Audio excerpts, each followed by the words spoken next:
Hello everyone, welcome back to Sprint UPSC, wherein which we are discussing class 12th history of Tamil Nadu board and we are on chapter 16 Indian national movement का third phase हम पढ़ रहे हैं which is 1917 से 47 आज़ादी तक। तो कुछ चीज़ें हम ऑलरेडी पढ़ चुके हैं फर्स्ट पार्ट में, advent of Gandhi, Rowlatt act, Jallianwala Bagh massacre, Khilafat movement. इस सेशन में हम पढ़ेंगे non cooperation movement, Swaraj party, Simon commission. ये तीन चीज़ें आज इस सेशन में फोकस करने वाले हैं एंड बाकी की चीज़ें हम आने वाले सेशन में पढ़ेंगे। सो चलिए स्टार्ट करते हैं। तो देखिए, अभी तक हमने देखा था कि खिलाफत मूवमेंट को किस में मर्ज कर दिया गया था, आपके नॉन कोऑपरेशन मूवमेंट में। तो देखिए, ये जो था गांधी जी के दिमाग का बीज था। इन्होंने कहा कि अब हम नॉन कोऑपरेशन स्टार्ट करेंगे। अब हम नॉन कोऑपरेशन यानी कि कोऑपरेशन नहीं करेंगे, किसके साथ? गवर्नमेंट के साथ। ठीक है, अब ये किस सीक्वेंस आप समझ रहे हैं? पहले आया रॉलेट एक्ट, ठीक है, जिसमें कोई भी किसी को भी कैसे भी अरेस्ट कर लिया जा सकता था on the basis of suspicion. उसके खिलाफ रिवोल्ट हुआ, लोगों को ले लिया गया और अरेस्ट कर लिया गया। फिर हुआ आपके जलियनवाला बाग में प्रोटेस्ट हुआ और जनरल डायर ने ओपन फायर कर दिया। ठीक, अब ये चीज़ें चल रही थी। उसके बाद एक और थर्ड चीज़ चल रही थी, खिलाफत। तो अब गांधी जी ने इन सारे सीक्वेंस को देखते हुए उन्होंने बोला कि अब हम करेंगे नॉन कोऑपरेशन, अब हम इनकी बातें नहीं मानेंगे। और इस चीज़ को इंडियन नेशनल कांग्रेस ने भी अडॉप्ट कर लिया। नागपुर सेशन में 1920 में अप्रूव कर दिया गया था इंडियन नेशनल कांग्रेस ने कि अब हम करेंगे नॉन कोऑपरेशन। प्रोग्राम्स देखते हैं नॉन कोऑपरेशन के अंदर क्या क्या प्रोग्राम्स थे। पहली बात तो जो भी टाइटल्स एंड ऑनररी पोजीशंस मिले थे उन सबको सरेंडर कर दिया जाएगा। अब जो आपके लोकल मेंबर बॉडीज़ में मेंबरशिप थी उसको वो वहाँ से ये लोग क्या कर देंगे, रिज़ाइन कर देंगे। 1919 एक्ट के अंदर, ठीक है, जो इलेक्शंस होने वाले थे, जिस प्रोविज़न के अंदर इलेक्शंस होने वाले थे, तो वो ये लोग करने वाले थे बायकॉट। गवर्नमेंट में जो भी फंक्शंस हो रहे थे वो बायकॉट करेंगे। Boycott of court, government schools, college, boycott of foreign goods, establishment of national schools, college, private panchayat courts and popularising स्वदेशी गुड्स एंड खादी। तो आप देख लीजिए, कुछ चीज़ें पुरानी हैं, जैसे कि कुछ बायकॉट्स वाले जो फंक्शंस जो ऑलरेडी चल रहे थे हमारे आपके जो एक्सट्रीमिस्ट हैं उन्होंने ही शुरुआत कर दी थी इन सारी चीज़ों की। बट कुछ चीज़ें नहीं थी, जैसे कि surrender of ordinary positions and membership वगैरह, इलेक्शन का अपोज करना और कुछ स्वदेशी खादी वगैरह चीज़ें जो हैं यहाँ पे इंट्रोड्यूस हो चुकी थी। मूवमेंट स्टार्ट हो गया जब गांधी जी ने स्टार्ट कर दिया, जो भी टाइटल्स दिए गए थे ब्रिटिशर्स के द्वारा उनको, तो उनको रिनाउंस करना शुरू कर दिया जब गांधी जी ने। और दूसरे जो लीडर्स हैं, इन्फ्लुएंशियल पर्सन्स हैं, उन्होंने जो ऑनररी पोजीशंस एंड टाइटल्स होते हैं वो सब देना शुरू कर दिए। स्टूडेंट्स ये अपने एजुकेशनल इंस्टीट्यूशन से आने लगे। तो यहाँ पे आप देखेंगे स्टूडेंट्स काफ़ी अच्छा रोल प्ले करते हैं आपके NCM में, that is non cooperation movement. National schools जैसे कि काशी विद्यापीठ, बिहार विद्यापीठ, जामा मिलिया, ये सब सेटअप किए गए थे इस टाइम पे। जो भी प्रोमिनेंट लीडर्स थे कंट्री के, उन्होंने जो ल्यूक्रेटिव लीगल प्रैक्टिसेस हैं वो गिव अप कर दी थी। लेजिस्लेचर्स को बायकॉट किया जा रहा था। No leader of the Congress came forward to contest the election in the legislator. तो कांग्रेस का कोई भी मेंबर अब इलेक्शन कंटेस्ट करने नहीं आ रहा था लेजिस्लेचर में।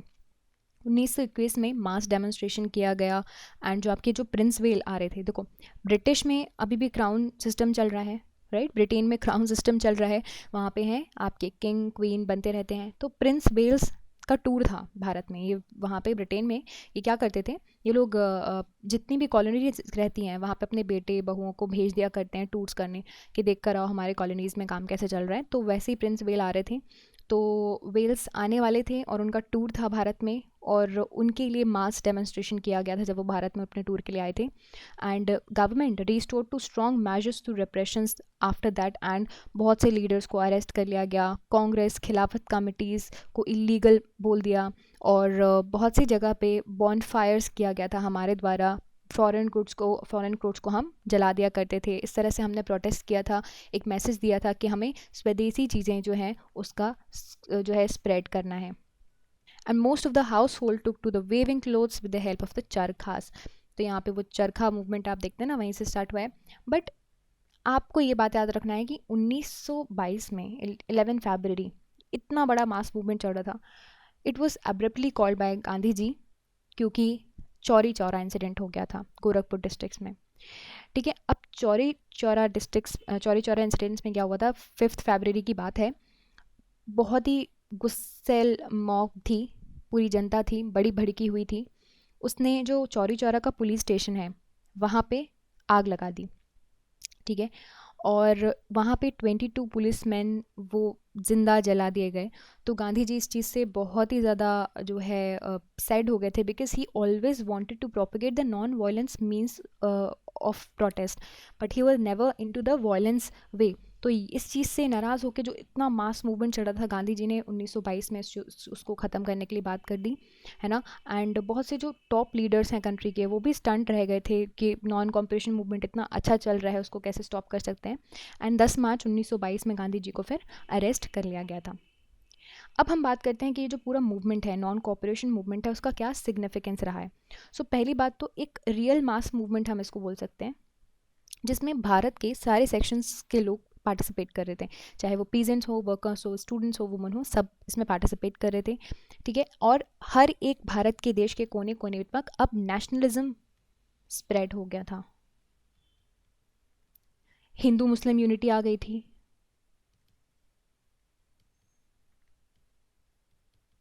ठीक, क्योंकि खिलाफत मूवमेंट को मर्ज कर दिया गया था। और ये जो मूवमेंट है demonstrated the willingness and ability to of the masses to endure the hardship and make the sacrifices. तो अब लोग क्या है, वो सैक्रिफाइस करने के लिए रेडी थे फॉर द नेशन। बात करते हैं स्वराज पार्टी के फाउंडेशन की। सो जैसे ही आपका एनसीएम नॉन कॉपरेशन मूवमेंट को सस्पेंड कर दिया गया, कांग्रेस में स्प्लिट हो गया। कौन से सेशन में? गया सेशन हुआ, गया सेशन दिसंबर 1922 में कांग्रेस में स्प्लिट हो गया। जो लीडर्स थे मोतीलाल नेहरू, चित्तरंजन दास, उन्होंने एक सेपरेट ग्रुप बना लिया कांग्रेस का, और उसको उन्होंने नाम दे दिया स्वराज पार्टी। 1 जनवरी 1923 से लागू हो गया। तो ये स्वराजिस्ट जो थे वो चाह रहे थे कि वो इलेक्शन लड़ें, है ना, एंड गवर्नमेंट को अंदर से जो है वहाँ से खखोलें। तो इलेक्शन जो हुआ लेजिस्लेटिव काउंसिल का, फिर नवंबर में हुआ, और स्वराज पार्टी को बहुत ज़्यादा सक्सेस भी मिली थी इस पूरे इलेक्शन में। सेंट्रल लेजिस्लेटिव काउंसिल जो थी, वहाँ पर मोतीलाल नेहरू जी लीडर बन गए थे उस पार्टी के, whereas Bengal party it was headed by CR Das at that time. Swaraj party did several significant thing to this legislative council. Government में आके उन्होंने बहुत से चेंजेस लेकर आए। उन्होंने डिमांड किया कि एक रिस्पॉन्सिबल गवर्नमेंट बनाई जाए भारत में, और भारत में जो है नेसेसरी चेंजेस लाने की ज़रूरत है in the government of India 1919। And party could pass important resolutions also against the all the repressive laws by the government, right? So that was there. अब देखिए यहाँ पे एक छोटी सी स्टोरी बताती हूँ। सो क्या था ना, स्वराज पार्टी ने जो रेजोल्यूशन अडॉप्ट किया था 1920s में, और इस रेजोल्यूशन की डिमांड को फुलफिल करने के लिए ब्रिटिश गवर्नमेंट ने एक कमेटी सेटअप की थी सर अलेक्जेंडर मुद्दिनमन के अंदर। ठीक है, और ये कमेटी थी, वो उस कमेटी में उन्होंने कुछ रिकमेंडेशंस दिए थे, और बेसिकली क्या कर रहे थे, इन्होंने जो सिस्टम ऑफ डायarchy है, सो डायarchy के सिस्टम के लिए ये जो पूरा का पूरा चीज़ देख रहे थे। अब डायarchy के सिस्टम में क्या होता है, this is basically government by 2 independent authorities. So इस चीज़ को इन्होंने रिजेक्ट किया, उन्होंने कंडेम्ड किया और रिकमेंड किया कुछ छोटे मोटे changes in the duties of non official Indians, and also उन्होंने फंडामेंटल चेंजेस किए थे आपके 1919 वाला जो एक्ट था, गवर्नमेंट ऑफ इंडिया एक्ट था 1919 उसमें। ठीक है, और फिर इन्होंने ही रिकमेंड किया था कि एक रॉयल कमीशन बनाई जाए, है ना, और फिर बाद में रॉयल कमीशन के बारे में हम बाद में पढ़ेंगे। सो देखिए अब तक तो यही था। फिर after the passing away of CR Das in 25 Swaraj party थोड़ा थोड़ा वीकन होने लगी। साइमन कमीशन की बात करते हैं। अब 1919 का जो एक्ट था, तो जब 1919 का एक्ट आया था तो उसमें यह था कि 10 साल बाद इसको रिव्यू किया जाएगा। हाउएवर रिव्यू कमीशन को अपॉइंट कर दिया गया था ब्रिटिश गवर्नमेंट द्वारा 2 साल पहले ही, even the earlier of the schedule 1927। So यही जो कमीशन है जो रिव्यू करने पहले सेटअप कर दी गई थी, उसको बोलते हैं साइमन कमीशन। ठीक है, ये जो सर जॉन साइमन है उनके नाम पर की गई थी। जो उसके जो सारे के सारे 7 मेंबर्स थे, वो सारे के सारे 7 लोग इंग्लिश मैन थे, कोई भी इंडियन नहीं था। ठीक है, इसी वजह से इस कमीशन को अपोज किया गया, इसको क्रिटिसाइज किया गया। Almost all political parties, Congress वगैरह सभी ने इसको अपोज किया था। ठीक है, अब on the fateful day of 3 फरवरी 1928 जब कमीशन बॉम्बे पहुंची, एक जनरल हड़ताल की गई पूरे देश में। पूरे देश में जो कमीशन आ रही थी तो ब्लैक फ्लैग्स जो थे वो चल रहे थे, साइमन गो बैक के नारे लगाए जा रहे थे। एंड लाहौर में स्टूडेंट्स ने एंटी साइमन कमीशन डेमोन्स्ट्रेशन वगैरह किए under the leadership of Lala Lajpat Rai. And ये जो डेमोन्स्ट्रेशन है, इसी डेमोन्स्ट्रेशन में लाला लाजपत राय बहुत ज़्यादा इंजर्ड हो गए थे क्योंकि पुलिस ने लाठी चार्ज स्टार्ट कर दिया था और after 1 month he died also. अब साइमन कमीशन जो थी उसने रिपोर्ट पब्लिश की, आई थी कमीशन सेटअप करने के लिए, राइट। तो उसने 1930 में रिपोर्ट की। उसने बोला कि the constitutional experiment with dyarchy was unsuccessful. Dyarchy के द्वारा जो भी कॉन्स्टिट्यूशनल अमेंडमेंट किए गए, एक्सपेरिमेंट किए गए, वो अनसक्सेसफुल थे। तो उसने बोला कि ऑटोनॉमस गवर्नमेंट बनाई जाए। तो there was no doubt that Simon's report became the basis of enacting the 1935 act. तो अभी आप हमारे देश में जो हमारा कॉन्स्टिट्यूशन है उसके बहुत मेजर प्रोविजंस हमने 1935 के एक्ट से ही लिए हैं, ठीक है। बट या इसका भी 1935 का जो गवर्नमेंट ऑफ इंडिया एक्ट 1935 था उसका भी कुछ बेसिस था, वो था आपका साइमन कमीशन का recommendation. So this is it about this entire session. Next session में हम नेहरू रिपोर्ट और उसके आगे की चीज़ें समझेंगे। एंड आई होप यू आपको ये सारी चीज़ें समझ में आ रही होंगी। So if you like this video you can subscribe to the YouTube channel for more videos and updates, and also you can download the Sprint UPSC app to practice book chapter and topic wise. Remember candidates, just reading books and watching videos are not going to help you out unless you practice thoroughly. So identify your mistakes and work to improve your performance, and Sprint UPSC is the perfect app to do all of this. अगर आपको video पसंद आ रहा हो तो हमारे YouTube channel को subscribe कीजिए और वीडियोस एंड अपडेट्स के लिए साथ ही साथ डाउनलोड कीजिए Sprint UPSC ऐप। यहाँ पर आप अपनी books chapter and topic wise practice कर सकते हैं। देखिए, सिर्फ बुक पढ़ने से और वीडियोस देखने से मदद नहीं मिलेगी। जब तक आप अच्छे से प्रैक्टिस नहीं करोगे तो अपनी मिस्टेक्स को जानिए, परफॉर्मेंस को इम्प्रूव कीजिए, और Sprint UPSC इसके लिए परफेक्ट ऐप है। I will see you soon in the next video. Thank you very much.